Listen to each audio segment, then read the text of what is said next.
Hey guys, आज हम जिस बुक के बारे में बात करने वाले हैं वो अपने आप में ही एक सवाल है, एक वादा है। क्या अब भी प्यार है मुझसे? मैं इस बुक का एक शॉर्ट एक्सप्लेन करूंगा और लास्ट में रिव्यू भी दे दूंगा, तो ध्यान से देखना। तो अब कहानी में आते हैं। राजवीर जो शाही शहर पटियाला से है, वही लवण्या शिलोंग की सदाबहार पहाड़ के रहने वाली है। वैसे में शिलोंग पड़ता कहाँ यार, क्या पता, छोड़ो। मतलब ये है कि दोनों की परिस्थिति में ज़मीन आसमान का अंतर है। चलो अब कहानी के मेन स्टोरी में आते हैं। राजवीर जो मुंबई से चंडीगढ़ जा रहा होता है और इसके लिए वो फ्लाइट का उपयोग करता है। और मैं बता दूं, राजवीर अपने आप में ही एक बच्चे की तरह है, जिसे आज ही फ्लाइट के विंडो सीट बहुत ज़्यादा पसंद है, जिसे वो किसी भी हालत में किसी और को देना पसंद नहीं करता है। और सच कहूँ तो मुझे विंडो सीट पसंद है। वो एयरपोर्ट में जाकर सबसे पहले विंडो सीट ही मांगता है और किसी तरह उसे आखिरी विंडो सीट मिल ही जाती है। वो अपनी विंडो सीट में बैठकर उसके मजे ले ही रहा होता है कि तभी उसे एक आवाज़ सुनाई देती है। एक्सक्यूज़ मी, क्या आप अपनी विंडो सीट मुझसे बदल सकते हो? वो आवाज़ एक लड़की की थी। वो उसे उसका विंडो सीट मांग रही थी। राजवीर पहले तो उसे देखते रह गया, फिर बाद में उसे समझ आया कि उसे उसका विंडो सीट चाहिए। वो उसे बोलना चाहता था कि नहीं, बिल्कुल भी नहीं, मैं अपना विंडो सीट तुम्हें क्यों दूं, पर बोल नहीं पाया। वो लड़की बड़ी ही उम्मीद से उसे देख रही थी। इसके अलावा आसपास के लोग भी उसे को देख रहे थे। क्या है, मोहतरमा ना जहाँ खड़ी हुई थी ना, वहाँ बाकी लोगों का रास्ता रुका हुआ था। राजवीर उसे विंडो सीट बिल्कुल भी देना नहीं चाहता था, पर सब लोग उसी को देख रहे थे। मतलब कंडीशन ऐसे बनी कि ना चाहते हुए उसे अपना विंडो सीट देना पड़ा। राजवीर उस लड़की से काफ़ी चिढ़ा हुआ था, उसके कारण उसकी विंडो सीट से उसे हाथ धोना पड़ा।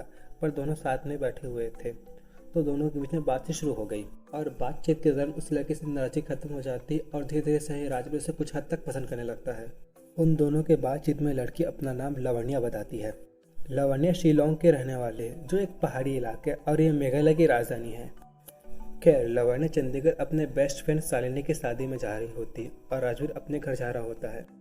दोनों की बातचीत में काफ़ी अच्छी बॉन्ड बन जाती। इस बीच राजवीर लवण्या से पूछ लेता है कि उसका कोई बॉयफ्रेंड है भी या नहीं, तो उसका जवाब होता है फिलहाल उसका कोई बॉयफ्रेंड नहीं है।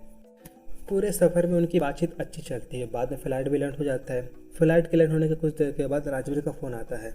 वो फ़ोन में बात करते करते अपना सूटकेस निकाल के ले जा रहा होता है, पर उसने ये ध्यान नहीं दिया कि वो किसी और का ही सूटकेस ले जा रहा होता है। और इसी बीच लवण्या का भी फ़ोन बजता है और वो भी अपना सूटकेस निकाल के ले जा रही होती है, पर उसने भी ये ध्यान नहीं दिया कि वो भी किसी और का ही सूटकेस ले जा रही है। दोनों में से किसी ने भी ये ध्यान नहीं दिया कि वो दोनों किसी और का ही बैग ले जा रहे हैं। कुछ वक्त बाद लवण्या जब अपनी सहेली के घर पहुंचती है, तो वहां पहुंचकर अपना सूटकेस खोलती है। तब उसे पता चलता है कि वो किसी और का ही सूटकेस लेकर आ गई है। इधर राजवीर अपने कार में बैठा हुआ था, तो उसे इंपॉर्टेंट डॉक्यूमेंट देखने थे, इसलिए वो बैग को खोल के देखता है और खोल के देखता है तो उसमें लड़कियों के कपड़े और अंडरवेयर थे। सही है ना? खैर, इधर राजवीर को ये समझ आ जाता है कि ये कपड़े हो ना हो लवण्या के ही हो सकते हैं, पर उसका फ़ोन नंबर तो उसके पास था नहीं, तो उसे कांटेक्ट करे तो करे कैसे। फिर ध्यान आया कि एयरपोर्ट वालों के पास तो उसका नंबर होगा ही, तो फिर क्या था, एयरपोर्ट जाने के लिए निकल जाता है। पर दिक्कत ये थी कि एयरपोर्ट वाले किसी को भी डायरेक्ट नंबर नहीं देते हैं, उनकी ऐसी कोई पॉलिसी है। खैर, वहाँ पहुँचकर उन्हें किसी तरह वो समझा देता है कि उनका बैग शायद आपस में बदल गया है। अगर वो डायरेक्ट फ़ोन नंबर नहीं दे सकती तो कम से कम उन्हें कॉन्फ्रेंस में बात तो करवा दे। अगर लवण्या से नंबर पहले ही ले लेता तो दिक्कत ही नहीं होता ना। किसी तरह एयरपोर्ट वाले कॉन्फ्रेंस कॉल के लिए बात मान ही गए। इधर लवण्या का फ़ोन बजता है। फ़ोन एयरपोर्ट वालों का था। पहले एयरपोर्ट वाले कंफर्म करते हैं कि लवण्या का बैग बदला भी है या नहीं। इधर लवण्या का कहना है कि हाँ, उसका बैग बदला है। शायद उसका बैग किसी राजवीर नामक लड़की से बदला है। क्या है ना कि वो उसके साथ ही उसके बगल वाले सीट में बैठा हुआ था। फिर एयरपोर्ट वाले दोनों के कॉन्फ्रेंस कॉल में बात करवा देते हैं और आपस अपना नंबर एक्सचेंज करने के लिए कह देते हैं, क्योंकि वो दोनों ही एयरपोर्ट से बाहर चले गए थे, इसलिए उनकी जिम्मेदारी इससे ज़्यादा और कुछ नहीं बनती है। तो अब दोनों को आपस में मिलकर ही सूटकेस बदलना है। अब इधर लवण्या जहाँ आई है वो घर शादी का घर है, तो उसके लिए निकलना काफ़ी मुश्किल है। राजवीर तो एयरपोर्ट में ही था, तो उसके लिए निकलना काफ़ी आसान होगा, तो उसी का जाना तय हुआ। इधर राजवीर जब वहाँ पहुँचा तो वह जगह शादी की संगीत के रस्म की तैयारी हो रही थी, तो वहाँ सिर्फ करीबी मेहमानों को ही बुलाया गया था। वहाँ पहुँचकर उसने सबसे पहले लवण्या को फ़ोन किया। पहले तो उसने उठाया नहीं, फिर बाद में कुछ वक्त के बाद उसने फ़ोन उठाया। क्या है ना कि एक अनजान जगह में शादी में जाना काफ़ी अजीब होता है। जब उसने फ़ोन उठाया तो राजवीर का कहना है कि वो आ चुका है, जल्दी आकर अपना सूटकेस बदल के ले जाए। वो फ़ोन रखकर फ़ौरन नीचे आती है और अपना सूटकेस ले जाती है और कहती है कि उसका सूटकेस लेकर अभी आती हूँ, थोड़ा इंतज़ार करो। उसे काफ़ी जल्दी थी, क्योंकि उसके पास पहनने के लिए कोई कपड़े थे ही नहीं। पहले ही राजवीर अनजान शादी में आकर अनकम्फर्टेबल फील कर रहा था, अब उसे इंतज़ार भी करना पड़ेगा। खैर, पहला तो वो कुछ देर इंतज़ार करता है, फिर जब वो नहीं आती है तो उसे कॉल करता है। पर दिक्कत यह थी कि मोहतरमा कॉल भी नहीं उठा रही थी। क्या है कि वो फ़ोन कहीं और रख कर ही भूल गई थी। और ऊपर पहुंचकर अपने सूटकेस से कपड़े निकालकर पहनने लग गई थी, पर वो भूल गई थी कि उसे किसी और का भी सूटकेस वापस देना है। इधर राजवीर को इंतजार करते करते काफ़ी वक्त हो चुका था और सब उसी को घूर घूर के देख रहे थे। क्या है ना कि एक अनजान व्यक्ति को वहाँ देखकर लोग ये जानना चाहते थे कि वो है तो है कौन। तो वहाँ एक वजू को यही बात अजीब लगी, तो उसे अनजान व्यक्ति के पास आकर पूछने लगी कि वो है कौन। वो उसके पास आकर पूछते हैं कि तुम कौन हो और तुम शालिनी को कैसे जानते हो। क्या है ना कि उनको लग रहा था कि वो शालिनी का कोई दोस्त है। नहीं नहीं, मैं शालिनी को नहीं जानता हूँ, मैं तो लवण्य से मिलने आया हूँ, वही शालिनी की सबसे अच्छी दोस्त। इधर बुजू का कहना है कि हाँ वो लवण्या, वो तो बहुत ही अच्छी बच्ची है। क्या है ना कि उनको लग रहा था कि राजू उसका बॉयफ्रेंड होगा और इसके अलावा वो पी के भी कुछ हद तक भंड था।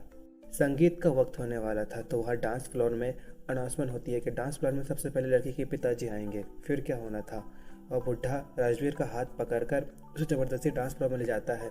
क्या है ना कि वो बुजुर्ग ही लड़की के पिता थे और उसे ज़बरदस्ती डांस कराने लगे। बेचारा बार बार बोल रहा था कि मैं बस लवण्य का बैग देने आया हूँ, पर बुढ़ा सुने तब तो क्या पी के टून था, तो सुनने वाला तो था नहीं। अब वो चाहे कितना भी विरोध क्यों ना कर ले, अब उसको कोई सुनने वाला नहीं है। इसी बीच से एक वेटर दिखाई देता है जो वहाँ दारू बांट रहा था। वो वहाँ का माहौल खराब करना नहीं चाहता था, इसीलिए उसने सोचा कि इसे पीकर कुछ हिम्मत आ जाए। उसमें से कुछ गिलास उठाकर पी लेता है। अब वो भी भंड होकर उनके रंग में रंगना शुरू हो जाता है। अब विरोध करेगा तो करेगा कैसे, इससे अच्छा उनके रंग में रंगना ही सही होगा। अब दुल्हन के पिताजी और राजवीर डांस फ्लोर में दबा के डांस करने लग गए। इधर लवण्य को ध्यान आया कि वो राजवीर को उसका बैग देना भूल गई है और काफ़ी देर भी हो चुकी है, तो भागते हुए फौरन नीचे आती है। तो आकर देखती है कि इधर राजवीर तो दूल्हे के पिताजी के साथ दबा के नागिन डांस कर रहा है। इधर राजवीर नागिन बना हुआ था और वहीं दूल्हे के पिताजी सपेरे। लवण्य को समझ नहीं आ रहा था कि यहाँ हो तो हो क्या रहा है। थोड़ा गुस्सा भी हो गई थी कि हाँ एक अनजान व्यक्ति उससे कारण डांस कर रहा है और वो भी उसे कुछ खास नहीं जानती है। खैर कुछ वक्त के बाद जब राजवीर का थोड़ा नशा कम होता है तो लवण्य उससे पूछती है कि उसे बड़ा मजा आता है किसी अनजान व्यक्ति की शादी में डांस करने में। कहने कि सबको यही लग रहा था कि लवण्य और राजवीर गर्लफ्रेंड और बॉयफ्रेंड है, तो उसके नाम से थोड़ी चिढ़ हो गई थी और राजवीर को भी उसी हिसाब से ट्रीटमेंट मिल रही थी और राजवीर ने भी कुछ कहा नहीं उन लोगों से। इधर राजवीर का कहना है कि मैं कौन सा खुद के मन से डांस करने गया था, वो बूढ़ा मुझे ज़बरदस्ती खींचते हुए ले गया था और तुम भी तो मुझे सूटकेस देना भूल गई थी। खैर लवण्य को समझ आ गया था कि गलती उसी की थी, तो अब और उससे वो नाराज़ नहीं रह सकती थी। तो अब इन दोनों की लव स्टोरी यहीं से शुरू होती है। एक दूसरे से मिलना मिलाना, प्यार का इजहार करना जो नॉर्मली होता है वो सब होता है। अगर मैं इन सब को डिटेल में एक्सप्लेन करूँगा तो कहानी को पढ़ने का मज़ा ही ख़त्म हो जाएगा और वीडियो भी काफ़ी लंबी बन जाएगी। इसलिए मैं उन्हीं चीज़ों को बताऊँगा जो मेरे हिसाब से इम्पोर्टेंट है, जो कहानी के पढ़ने का मज़ा भी ख़त्म ना करे। मैंने आपको पहले ही बता दिया था कि लवण्य जो है शिलोंग की सदाबहार की पहाड़ी इलाके में रहने वाली है, तो उसके जो नए नक्शे है ना उसके हिसाब से ही है। मतलब उसका शक्ल एक तरीके से चाइनीज लोगों की तरह है। पहाड़ी इलाके में लोगों की शक्ल ऐसी होती है। और राजवीर तो पंजाबी फैमिली से था तो उसका शक्ल तो वैसे ही होगा जैसा होता है। मतलब यह है कि उन दोनों का शक्ल एक दूसरे से काफ़ी भिन्न है और कोई भी आम फैमिली को इस तरह का रिलेशनशिप यूजुअली पसंद नहीं आता है। और यहाँ भी यही होता है। राजवीर के पिताजी उनको यह रिलेशनशिप बिल्कुल पसंद नहीं आता है।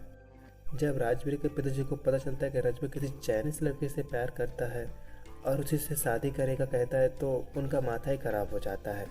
उनके हिसाब से लवण्या चाइनीज ही है। अब राजवीर चाहे उन्हें कितना भी क्यों ना कह ले कि वो चाइनीज नहीं है, भारतीय है, पर बाप को कौन ही समझाए। और राजवीर को इस बात का और भी ज़्यादा गुस्सा आ रहा था कि वो बिना लवण्या से मिले ही उसे नापसंद कर रहे हैं। कम से कम उसे एक बार मिल तो जाए, उसके बाद फैसला कर ले। बस उन्होंने खाली उसकी फ़ोटो तो देखी है, उसे कैसे अनुमान लगा सकते हैं कि लड़की कैसे होगी। क्या है ना कि दो अलग अलग जनरेशन के बीच में हमेशा ऐसा विवाद रहा है कि पहला दूसरे को सुनने के लिए तैयार नहीं है और दूसरा पहले की, पर किसी एक को तो हार माननी पड़ेगी ही। कहानी इसी तरह आगे बढ़ती रहती है। फिर कुछ ऐसा होता है जिससे सब कुछ धीरे धीरे ठीक होने लगता है।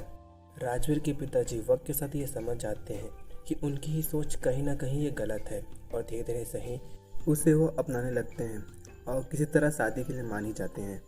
देखो होता तो बहुत कुछ है, पर अगर मैंने उसे बता दिया तो इंटरेस्ट ख़त्म हो जाएगा, इसलिए इसे रहने देते हैं, आगे बढ़ते हैं। जब सब कुछ धीरे धीरे ठीक होने लगता है ना, तभी ज़िंदगी में कुछ ऐसा होता है जो ज़िंदगी भर याद रह जाता है। मतलब यह है कि ज़िंदगी के एल लगने शुरू हो जाते हैं। यहाँ से कहानी थोड़ा इमोशनली होना शुरू हो जाती है। राजवीर एक ऐसी गलती कर देता है जो उसे ज़िंदगी भर याद रहने वाली है। ऐसी गलती से वो ज़िंदगी भर खुद को कभी माफ़ ना कर पाए। क्या है ना कि जब ज़िंदगी सबसे अच्छी चलती रहती है ना, तो हम लापरवाह हो जाते हैं और कुछ ऐसा कर बैठते हैं जो होना नहीं चाहिए था। और अगर लापरवाही से मिली सज़ा हमें खुद को मिले तो एक हद तक चलती भी है, पर अगर हमारी गलती के कारण हमारे प्रियजनों को कुछ हो जाए तो वो गलती ज़िंदगी भर याद रह जाती है। चलो अब कहानी में आते हैं। राजवीर की लापरवाही के कारण उसकी प्रेमिका का एक्सीडेंट हो जाता है, जिसका ड्राइवर वो खुद था, जिसमें उसकी जान तो बच जाती है पर उसकी एक टंग हमेशा के लिए खो देती है।